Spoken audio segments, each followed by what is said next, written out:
Merhabalar. Bugün sizlere Bornova kınalı bamya yemeği yapacağım. Bamya yapmak Ege bölgesinde sanattır ve püf noktaları vardır. Önemli dokunuşlar yemeğinize lezzet katar. Eğer bamyanızın salgı salmamasını istiyorsanız lütfen benim tarifimi dikkatlice izleyiniz. Size önemli birkaç püf noktası vereceğim.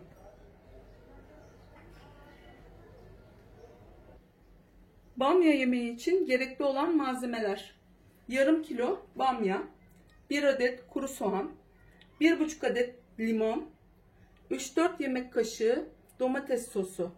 Eğer yoksa 2-3 domates olabilir. Küp küp doğrayabilirsiniz. Zeytinyağı, 1 yemek kaşığı tuz. Eğer mevsimindeyseniz üzüm koruğu bulabiliyorsanız limon yerine üzüm koruğunun suyunu kullanabilirsiniz. Öncelikle bamyalarımızı iyice yıkayıp süzdükten sonra hiçbir suyu kalmaması gerekiyor. Eğer biz bunu yıkamadan direkt ayıklarsak, o zaman tekrar yıkarsak bu bamyalar salgı salarlar. Biz bunu engellemek için bamyalarımızı bu şekilde yıkadık ve hiç suyu kalmadı. Ben şimdi size bamyayı nasıl ayıklamanız gerektiğini göstereceğim. Şu şekilde kalemtıraş açar gibi bu şekilde bamyamızı ayıklıyoruz. Hepsini tek tek bu şekilde ayıklayacağım. Bu şekilde. Dikkat edin, hiç buralarda delik kalmasın. Eğer delik olursa o da salgı salmasını sağlar. Eğer bamyanızın salgı salmasını istemiyorsanız hiçbir şekilde delik açmadan bu şekilde böyle kalemtıraş açacağı gibi üstünü ayıklıyorsunuz. Hem güzel bir görüntü oluyor yemek için, hem de hiçbir salgı salmıyor. Bu şekilde devam ediyorum. Bu birinci püf noktası. Daha sonraki püf noktasını da size söyleyeceğim. Salgı salmasını istemiyorsanız yapmanız gereken bazı şeyler var bamya yemeğinde. Bu şekilde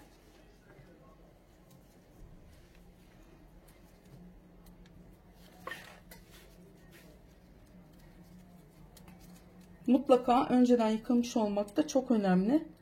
Bu şekilde ayıkladıktan sonra yıkarsanız hiçbir işe yaramaz. Mutlaka önceden yıkamamız gerekiyor.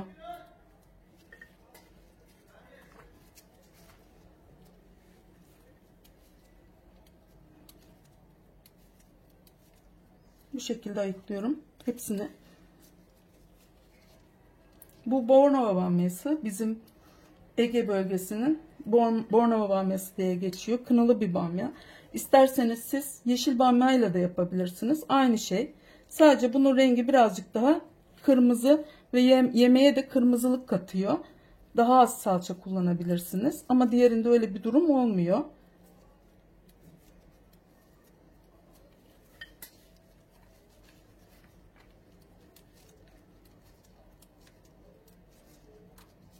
Bu şekilde.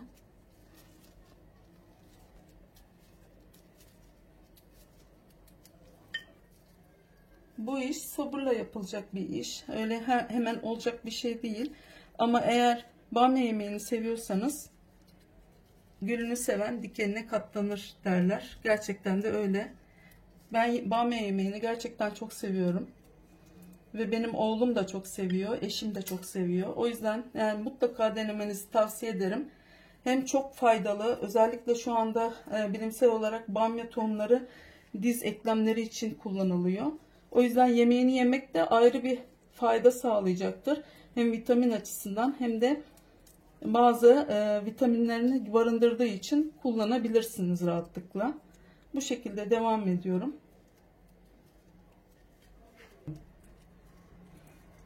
Bu şekilde devam ediyorum.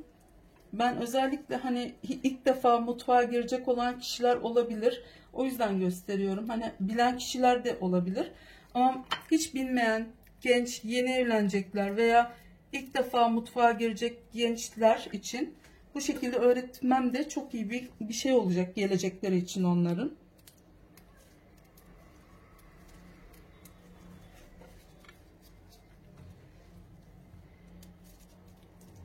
Ben çok zevkle yapıyorum mutfak işlerini. Çünkü yemek yapmayı çok seviyorum. Çok sevdiğim için de yaptığım yemekler çok lezzetli oluyor. Herkes de söylüyor lezzetli olduğunu. Bir işi severek yapmaya başlarsan hiçbir şekilde o kötü olmaz. Her zaman bir iş yaparken mutlaka severek yapın.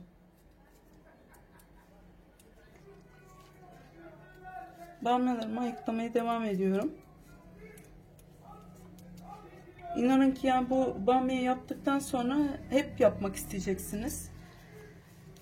Mesela büyük bamyalar oluyor veya uçlarından kesik bamyalar oluyor. İsterseniz mesela bunu kesseniz dahi hiçbir zaman salyalanma yapmıyor. Korkmayın, yani kesilse bile hiç korkmayın. Ama ben hani görsellik açısından buralarının kapalı olması çok daha iyi oluyor. Bu şekilde yapmaya devam edin yani. Hiçbir şekilde delik açmamaya çalışın ama kırık bamyalar olabilir. O kırık bamyaları da kullanabilirsiniz. Atmayın. Çünkü hiçbir şekilde salyalanma yapmıyor benim tarifimle. Ben buzdolabında bile saklıyorum bamyayı. Ve çok da kışın çok da yiyoruz. Yani çok beğenerek yiyoruz. Buzdolabında da çok güzel saklanıyor. Onu da bir sonraki videolarımda göstereceğim nasıl saklandığını. Tenceremizin içine yağımızı, zeytinyağımızı şu şekilde yeterli dibine yayılacak vaziyette koyuyoruz. Üstüne yemeklik doğradığımız soğanımızı ilave ediyorum.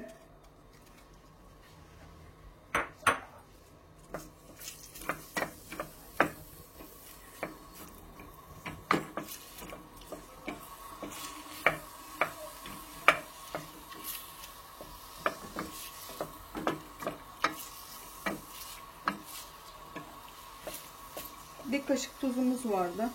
Onu da soğanların üstüne ilave ediyorum.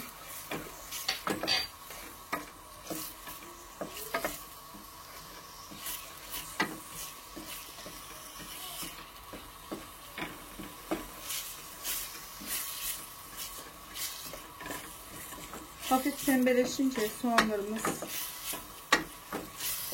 domatesimizi ekleyeceğim. Biraz bekliyorum.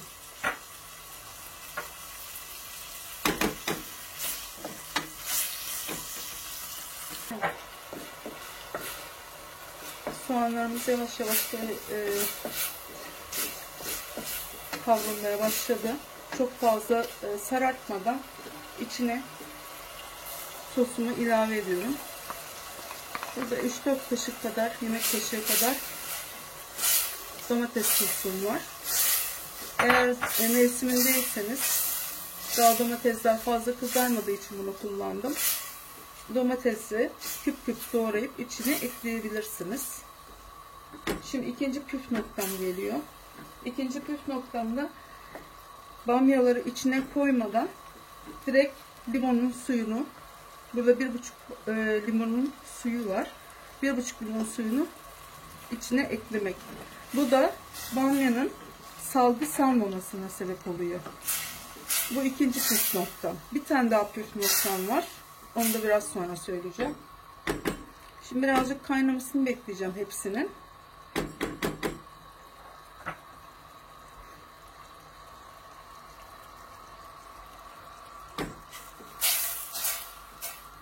Bu şekilde hem domates de birazcık kavrulunca daha lezzetli oluyor.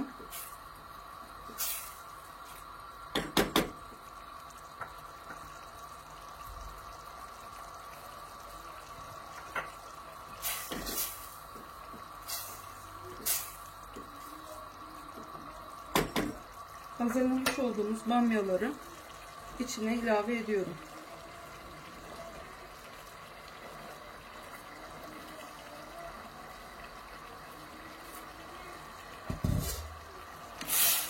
Biraz karıştıracağım. Üstüne su ilave edeceğim.